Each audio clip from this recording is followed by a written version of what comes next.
कि जो जिस कष्ट में, जिस मानसिक स्थिति में जी जिस व्यक्ति की मृत्यु होती है, वो उसकी आखिरी इच्छा समझो होती है, और वो आखिरी इच्छा उसकी जन्म का आधार बनती है।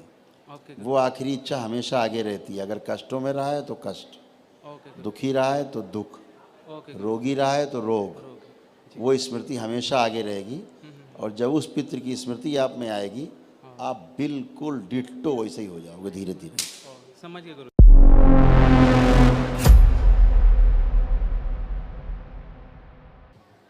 गुरु जी प्रणाम। खुश गुरु जी प्रणाम। खुश हमारा रहिए नाम बेटा। अरुण है गुरु जी, और हम खुश बलिया जिला से हैं और गांव सुहाव पुणे महाराष्ट्र से हैं गुरु जी। खुश रहिए बेटा।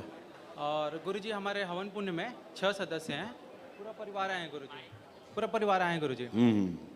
गुरु जी सच में दिल से आपका गुरु जी और दरबार का शुक्रिया अदा करना चाहते हैं गुरु जी। खूब खुश आपने हो सही बेटा। कहा था गुरु जी, और हमें जो भी हवन किया सब अनुभव हुआ गुरु जी। बिल्कुल बेटा। और गुरु जी सच कहें तो गुरु जी पिताजी तो नहीं रहे हैं, आपने बताया था गुरु जी, पर हमें अनुभव हो रहा है गुरु जी कि हमें सब कुछ मिल गया है। सच बिल्कुल कहें बेटा, गुरु जी, ऐसा ही है। एक बात कहना चाहते हैं, बहुत डर लग रहा है गुरु जी।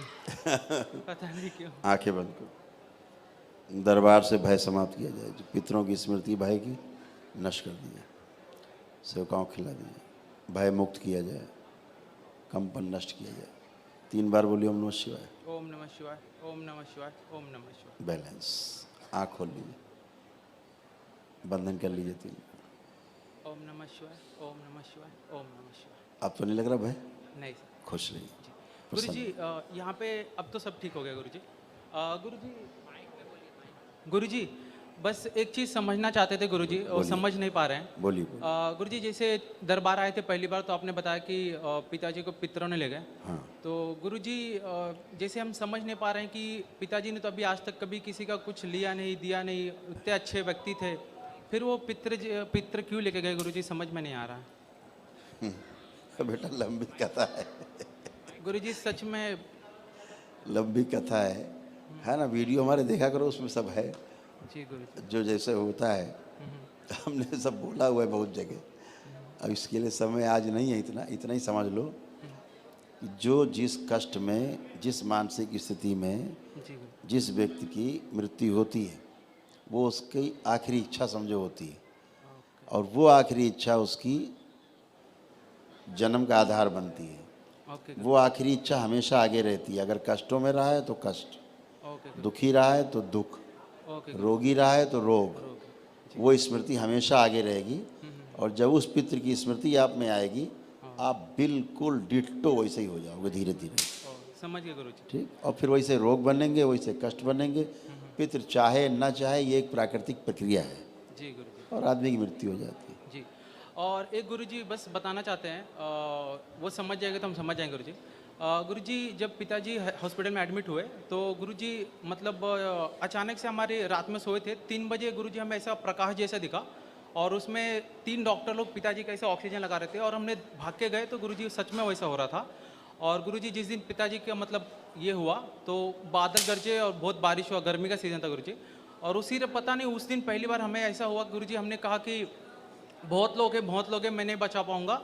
और गुरुजी जब पिताजी को ये करके आए संस्कार, घर पे आए तो छोटी बहन है, उनके ऊपर जान का हमला हुआ। तो गुरुजी हमारे मुख से निकला कि 3 अड़हुल का फूल और 3 अगरबत्ती चढ़ा दो, 5 अगरबत्ती का 5 अड़हुल फूल चढ़ा दो, ठीक हो जाएगी। छोटे भाई ने 5 अगरबत्ती फूल चढ़ाया, वो ठीक हुई। और उसी समय मम्मी जी ने कहा कि पूछा कि जो हमारी पत्नी है उनके पेट में क्या है बता दो, तो 2.5 महीने का था। तो हमने यहाँ मुँह से निकला कि बबुआ है, क्या पूछ रहे बबुआ है। तो आज वो लड़का है गुरुजी, वो वहाँ पे वो लड़का है गुरुजी। ठीक तो वो क्या था गुरुजी समझ नहीं पा रहे, हम पागल हुए थे या कुछ था गुरुजी। यही पितृ हैं। जी अच्छे पितृ होते हैं जी जो होश में रहते हैं। ये जीवन जो शरीर छोड़ते हैं, जी गुरुजी। तो 3 प्रकार के जीवन हैं। जी गुरुजी।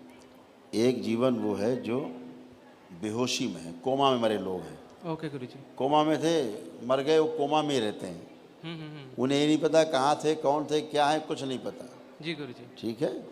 ऐसे ही बच्चे जब कभी जन्म लेते हैं तो उनका बोल बंद रहता, नहीं बोल पाते हैं। जब अच्छा गुरुजी। माँ बाप कहते हैं बोल नहीं पा रहा है, ये कोमा में मरे हुए लोग हैं, भयंकर कोमा में। समझ गए किसी को पहचानते नहीं, देखते नहीं, ऑटिज्म जैसे तमाम रोग बनते हैं। जी। तो ये उस तरह के लोग हैं जो कोमा में ही हैं। आपके ही पितर हैं आपके साथ, उन्हें पता नहीं कि हम पितर हैं, उल्टा सीधी हरकतें बेहोशी में करते रहते हैं। जी जी जी। दूसरे वो लोग हैं जो थोड़ा सा होश में हैं, हाँ हाँ हाँ। जिन्होंने होश पूर्वक शरीर छोड़ा, अच्छे अच्छे कर्म किए हैं, ओके गुरुजी। होश में शरीर छोड़ा है, ठीक है। तो वो देखते रहते हैं, तो मदद करने की कोशिश करते हैं कि हमारे पुत्र हैं, हमारी पुत्री हैं, या जो भी रिश्ते हैं, तो होश पूर्वक काम करते हैं। उन्हें अच्छे बुरे का ज्ञान है जी जी। कि हम बुरा करेंगे तो बुरा भोगना पड़ेगा। अच्छा जी। उनको ज्ञान है कि हम समय काट रहे हैं, हमारा आगे जन्म होगा कभी। तो वो उस तरह के जब पितर रहते हैं, कोई न कोई रहता ही है, तो हर कोशिश करता है होश वाला कि बेहोश वालों से आपकी रक्षा करें। लेकिन जब उनकी संख्या बहुत ज़्यादा हो जाती है बेहोशी वालों की, जी जी। तो फिर होश वाला भी जो है बेचारा नहीं। मदद नहीं कर पाता है। समझ गए गुरुजी हम।